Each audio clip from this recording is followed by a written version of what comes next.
आज हम business study का नेक्स्ट चैप्टर 6 चैप्टर हम स्टार्ट करने जा रहे हैं जो रिलेटेड है साइंटिफिक मैनेजमेंट से। तो इस चैप्टर में हम बात करेंगे साइंटिफिक मैनेजमेंट के प्रिंसिपल के बारे में और टेक्निक के बारे में। तो सबसे पहले हम बात करते हैं कि ये जो साइंटिफिक मैनेजमेंट जो है वो है क्या, वैज्ञानिक प्रबंध किसे कहते हैं। तो देखो, जो साइंटिफिक मैनेजमेंट का जो कॉन्सेप्ट है वो क्या है, F.W. टेलर नाम का एक पर्सन था, उसने क्या है डेवलप किया था।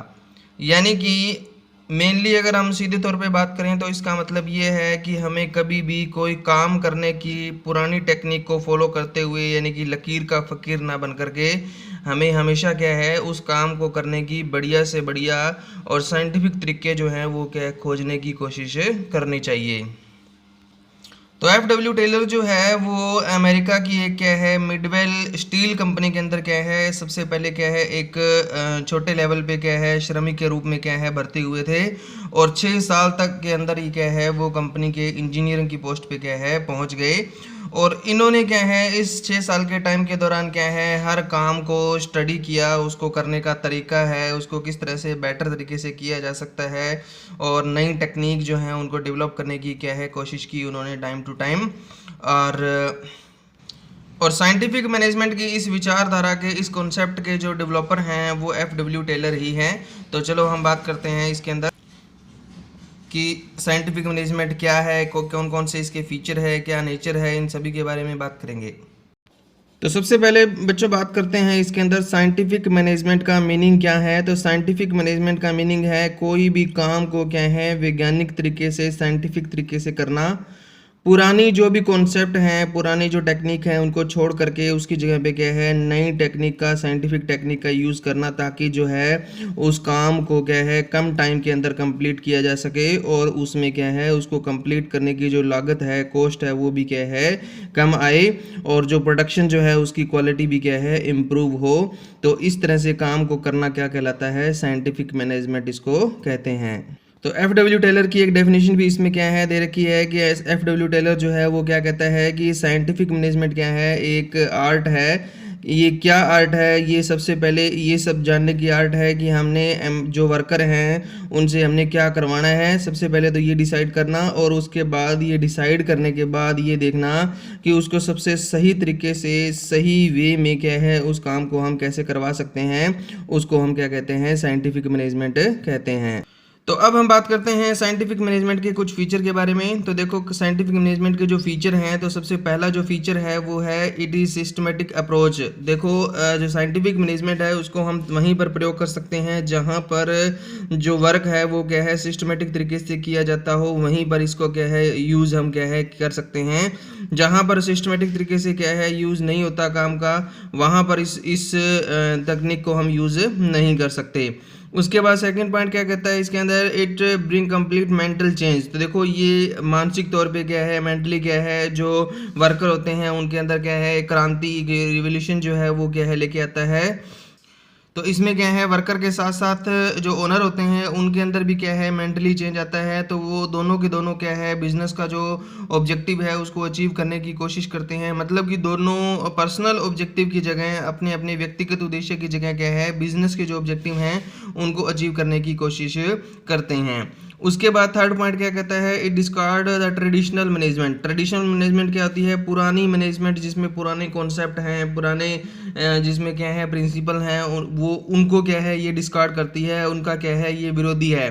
क्योंकि जो साइंटिफिक मैनेजमेंट है वो ये कहती है कि हमें क्या करना चाहिए, जो ओल्ड ट्रेडिशनल जो मैनेजमेंट के जो मेथड हैं, टेक्निक हैं, उनको क्या है छोड़ करके उसकी जगह पे हमें क्या है नए मेथड और टेक्निक का यूज़ करना चाहिए, ताकि हमारा जो प्रोडक्ट है वो क्या है ज़्यादा बेटर क्वालिटी का प्रोडक्ट हमें क्या है अवेलेबल मिल हो।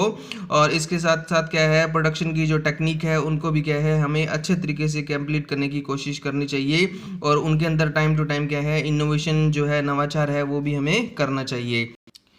उसके बाद है जैसे हमने बात की थी प्रिंसिपल मैनेजमेंट के प्रिंसिपल के बारे में, पहले पिछले चैप्टर के अंदर हम बात कर चुके हैं, जो 14 प्रिंसिपल है। तो उसमें हमने बात की थी कि जो मैनेजमेंट के 14 प्रिंसिपल है उनको कभी भी क्या है सख्ती के साथ क्या स्ट्रिक्टली क्या है फॉलो नहीं किया जाता, उनमें हम जरूरी चेंजेस जो है वो कर सकते हैं। लेकिन साइंटिफिक मैनेजमेंट के अंदर ऐसा नहीं होता। साइंटिफिक मैनेजमेंट के जो प्रिंसिपल हैं उन सभी को क्या है काफ़ी स्टडी करने के बाद, एनालिसिस करने के बाद इनको क्या है डेवलप किया गया है। तो हमें क्या है इन प्रिंसिपल को यूज़ करते टाइम ध्यान रखना चाहिए कि इनमें कोई चेंज जो है वो हम नहीं कर सकते, इनको स्ट्रिक्टली के साथ फॉलो करना क्या है ज़रूरी होता है। नेक्स्ट जो फिफ्थ पॉइंट है वो आता है इसके अंदर, its target is to improve the efficiency of worker. यानी कि जो साइंटिफिक मैनेजमेंट जो है वो किसके ऊपर टारगेट करता है, ये टारगेट करता है वर्कर की एफिशिएंसी, काम करने की जो क्षमता है उसको बढ़ाने पर फोकस करता है। इसके लिए क्या है साइंटिफिक मैनेजमेंट में कई तरह के जो स्टडी है वो की जाती है। जैसे क्या है मोशन स्टडी करना। मोशन स्टडी में क्या होता है कि मान लो एक वर्कर है वो काम करने के दौरान क्या है कई तरह की मूवमेंट करता है जिसका काम से कोई रिलेशन नहीं होता। जैसे कि एक क्या है ये मिस्त्री है, मकान बनाने वाला जो मिस्त्री होता है वो क्या करता है मकान बनाते टाइम क्या है ईंट को क्या है कई बार क्या है घुमाता है, कभी किसी पोजीशन में कभी किसी पोजीशन के अंदर, कभी वो उसको लगा देता है फिर वो वापस उखाड़ देता है। तो वो सारी की सारी चीज़ें क्या होती हैं वेस्टफुल एक्टिविटी होती हैं, उनको स्टडी करना क्या कहलाता है मोशन स्टडी कहलाता है। तो उन सारी एक्टिविटीज़ को हम रिमूव करके वर्कर जो है उसकी एफिशिएंसी जो है उसको इम्प्रूव हम कर सकते हैं। सिक्स जो पॉइंट आता है, it give the specialisation benefit. यानी कि साइंटिफिक जो मैनेजमेंट है वो हमें क्या है स्पेशलाइजेशन के बेनिफिट भी हमें प्रोवाइड करवाता है। क्योंकि साइंटिफिक मैनेजमेंट के अंदर क्या होता है साइंटिफिक टेक्निक का जब यूज़ किया जाता है तो हम क्या करते हैं काम को छोटे छोटे पार्ट में क्या है बांट देते हैं, और हर एक पार्ट का जो वर्क है वो क्या है एक स्पेशल पर्सन को क्या है प्रोवाइड करवा दिया जाता है। यानी कि हर काम पे क्या है एक स्पेशल पर्सन को लगाएंगे जो उस काम में क्या है एक्सपर्ट होता है। उससे क्या होगा उनसे जो रिजल्ट मिलेंगे वो हमें स्पेशलाइजेशन का बेनिफिट जो है वो हमें क्या है उसे रिसीव होगा और हमें क्या है ज़्यादा प्रॉफिट जो है वो होगा। नेक्स्ट जो इसका फीचर है, सेवंथ फीचर है, वो है कि ये जो साइंटिफिक मैनेजमेंट है ये स्मॉल जो ऑर्गेनाइजेशन होती हैं, छोटे छोटे ऑर्गेनाइजेशन होती हैं, उनके लिए यूज़फुल नहीं है। क्योंकि इसके लिए हमें क्या है ज़्यादा एक्सपर्ट मैनेजर की ज़रूरत पड़ती है। ये ऐसी ऑर्गेनाइजेशन के लिए ज़्यादा बेनिफिशियल है, ज़्यादा इम्पोर्टेंस है इसकी, जो बहुत बड़े स्केल पे प्रोडक्शन करती है। जो बड़े लेवल की ऑर्गेनाइजेशन होती हैं, बड़ी संस्थाएं होती हैं, उनके लिए क्या है ये ज़्यादा बेनिफिशियल है। नेक्स्ट जो पॉइंट है एट्थ पॉइंट वो है जो साइंटिफिक मैनेजमेंट से अगर हम क्या है प्रोडक्शन करते हैं, इनकी टेक्निक्स का यूज़ करते हैं और इनके प्रिंसिपल्स का यूज़ करते हैं तो इससे हमारे बिजनेस के अंदर जो वेस्टेज है वो क्या है कम होती है। चाहे वो टाइम की वेस्टेज हो, चाहे वो रिसोर्सेज की वेस्टेज हो, रॉ मटेरियल की वेस्टेज हो या मनी की वेस्टेज हो, तो सभी की सभी जो वेस्टेज है उस पर क्या है कमी आती है। अब हम बात करते हैं principle of scientific management. Scientific management के प्रिंसिपल कौन कौन से हैं। तो सबसे पहला जो प्रिंसिपल है साइंटिफिक मैनेजमेंट का वो है science not rule of thumb. यानी कि ये जो प्रिंसिपल है वो ये कहता है एफडब्ल्यू टेलर के अकॉर्डिंग इस चीज़ पे ज़्यादा फोकस जो है वो करता है कि हमें कभी भी पुरानी टेक्निक को यूज़ करते हुए नहीं चलना चाहिए। मतलब ऐसा नहीं होना चाहिए कि हमने एक बार जिस टेक्निक को फॉलो कर लिया तो हम हमेशा उसी टेक्निक के अकॉर्डिंग क्या है प्रोडक्शन करें। हमें क्या करना चाहिए उनमें चेंजेस करना चाहिए और इनोवेशन करना चाहिए। रिसर्च की हेल्प से क्या है उनके अंदर ज़्यादा से ज़्यादा क्या है सुधार जो है वो करना चाहिए। यानी कि एक लकीर के ऊपर ना चल करके हमें क्या है जो पुरानी टेक्नोलॉजी हैं उनको छोड़ते हुए या उनमें चेंज करते हुए क्या है हमें प्रोडक्शन जो है वो क्या है करना चाहिए, ताकि जो प्रोडक्शन जो है वो ज़्यादा प्रोडक्शन करने की जो प्रोसेस है वो क्या है ज़्यादा सिंप्लीफाई हो सके और ज़्यादा से ज़्यादा क्या है प्रोडक्शन जो है वो किया जा सके। नेक्स्ट जो पॉइंट है वो है इसके अंदर हार्मनी नॉट डिस्कॉर्ड। यानी कि बिजनेस ऑर्गेनाइजेशन के अंदर एनवायरनमेंट ऐसा होना चाहिए जिससे क्या है मेंटल रेवोल्यूशन आए।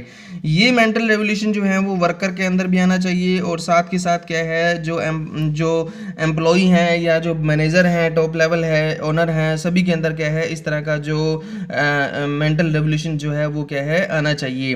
तो ये जो प्रिंसिपल है ये फोकस करता है कि बिजनेस के अंदर जो एनवायरनमेंट हो उसमें क्या है, जो लेबर है वो और जो मैनेजमेंट है वो दोनों एक दूसरे को क्या है, अपना एक दूसरे का पार्ट समझें, बिजनेस का बहुत इंपॉर्टेंट हिस्सा खुद को क्या है समझें, और एक दूसरे के साथ क्या है मिल करके क्या है काम करें, जिससे क्या है उनके अंदर क्या है ज़्यादा एक दूसरे के ऊपर बिलीव जो है वो क्रिएट होगा, मेंटल रेवोल्यूशन जो है वो आएगा, और उनके बीच में होने वाले जो डिस्प्यूट हैं, झगड़े हैं, वो सारे के सारे क्या है ख़त्म हो जाएंगे, और बिजनेस ऑर्गेनाइजेशन को क्या है ज़्यादा से ज़्यादा बेनिफिट मिलेगा। नेक्स्ट हम बात करते हैं प्रिंसिपल के बारे में, वो है कोऑपरेशन नॉट इंडिविजुअलिज्म, यानी कि बिजनेस में क्या है कोई भी वर्कर जब काम करता है तो उसको क्या है कभी भी खुद को ज़्यादा इंपॉर्टेंस नहीं देनी चाहिए, उसको इंपॉर्टेंस देनी चाहिए कोऑपरेशन की, यानी कि उसको काम करते टाइम क्या है कोऑपरेशन की जो कॉन्सेप्ट है उसको क्या है माइंड में क्या है रखना चाहिए, जिससे क्या है बिजनेस ऑर्गेनाइजेशन के जो ऑब्जेक्टिव हैं, ठीक है, ओवरऑल जो ऑब्जेक्टिव हैं उनको इजीली से अचीव किया जा सके। फोर्थ जो पॉइंट है वो है रिलेटेड है सिलेक्शन से, रिलेटेड है रिक्रूटमेंट से, रिलेटेड है, यानी कि बिजनेस ऑर्गेनाइजेशन के अंदर फोर्थ पॉइंट में देखो, जब हम बिजनेस ऑर्गेनाइजेशन के अंदर प्रोडक्शन करना चाहते हैं तो उसके लिए हमें बहुत सारे वर्कर की ज़रूरत पड़ती है। तो वर्कर को नियुक्त करने से पहले, अपॉइंट करने से पहले हमें क्या है डिसाइड करना चाहिए सही से कि उसका सिलेक्शन का जो प्रोसीजर है वो क्या होगा, और उसकी क्वालिफिकेशन क्या होगी, ठीक है, और क्या क्या उसकी एजुकेशन होगी, इन सभी चीज़ों के ऊपर क्या है बहुत अच्छे से फोकस करना चाहिए। और इनका सिलेक्शन होने के बाद क्या है इस तरह के जो वर्कर होते हैं उनको क्या है अच्छे से ट्रेनिंग की फैसिलिटी जो है वो भी प्रोवाइड करवानी चाहिए, ताकि जब वो प्रोडक्शन पे काम करें तो वेस्टेज कम हो और प्रोडक्शन की जो क्वालिटी है वो अच्छी आए, और ज़्यादा से ज़्यादा क्वांटिटी के अंदर हम क्या है प्रोडक्शन कर पाएँ। तो ये पॉइंट जो हैं ये आपने क्या है करने हैं सारे के सारे। इसमें हमने आज बात की कि फीचर कौन कौन से हैं साइंटिफिक मैनेजमेंट के, और मीनिंग क्या है साइंटिफिक मैनेजमेंट का, डेफिनेशन क्या है, और इसके साथ क्या है 4 जो प्रिंसिपल है उनके बारे में हमने बात की। तो इन सभी को क्या है अच्छे से आपने क्या है राइट जो है वो करना है और अच्छे से लर्न भी करना है। Thank you.